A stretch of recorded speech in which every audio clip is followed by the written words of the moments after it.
Alrighty, so we're gonna look at exercise 6.4, one of the questions sent through by Joshua.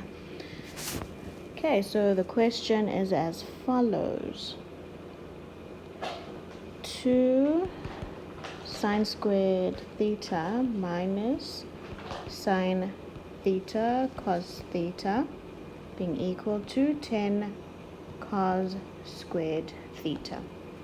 All right, so the trick with these types of questions is that you treat them as if they were trinomials. Okay, so the first thing that we're going to do, balancing method, you will bring your 10 cos squared theta over so that you can rewrite your equation as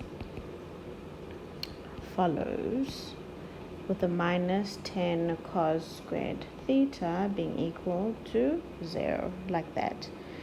So from here, what I suggest, okay, if you're struggling to see the trinomial, you could let x equals your sine theta and then let y equal your cos theta and plug them back into the equation. So what you will have now is 2x squared minus xy minus 10y squared is equal to 0. So at this point, it's easier to see it as a trinomial, and then you can factorize. Okay, so we do our normal factorization. You're going to have your two brackets, right? Think about your factors of the number 2x squared. Okay, you're going to have 2x and x. Then think about the minus 10y squared, the factors there.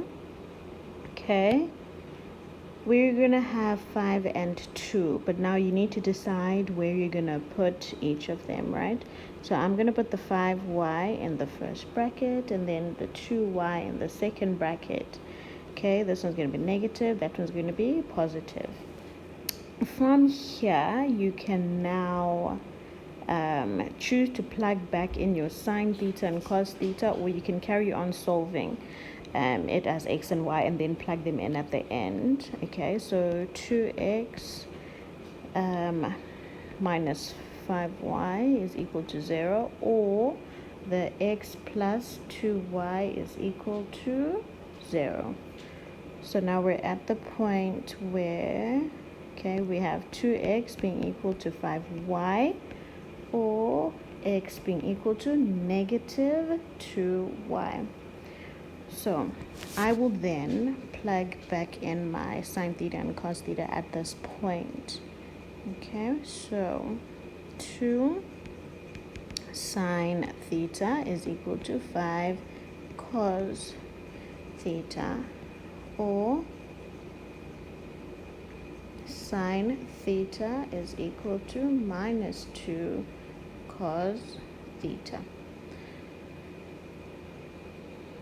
Right, so we're going to use one of our trig identities here. Okay, you want to get your numbers on the one side and your trig identity on the other. So I'm going to divide both sides, okay, by cos theta. So cos theta here, cos theta there, cos theta here, cos theta there.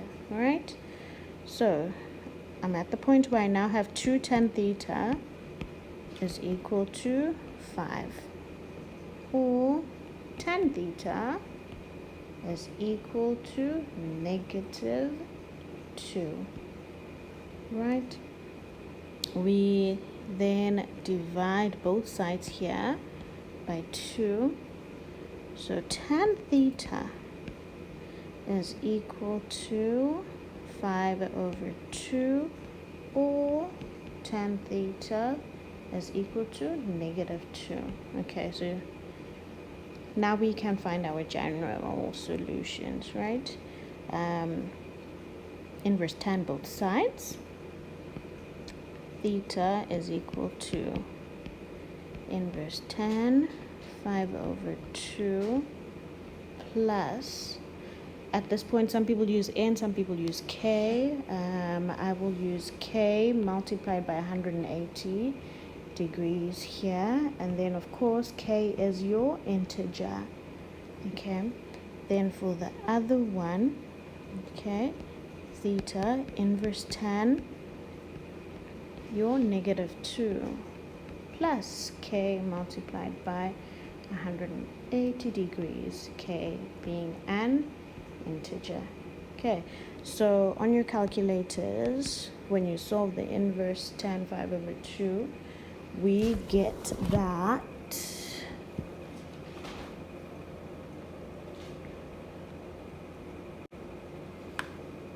it is equal to 68,20 degrees plus k multiplied by 180 degrees. Okay, k being an integer. And for the other one, minus 63,43 degrees plus k being an integer. So that's the general solution for this question.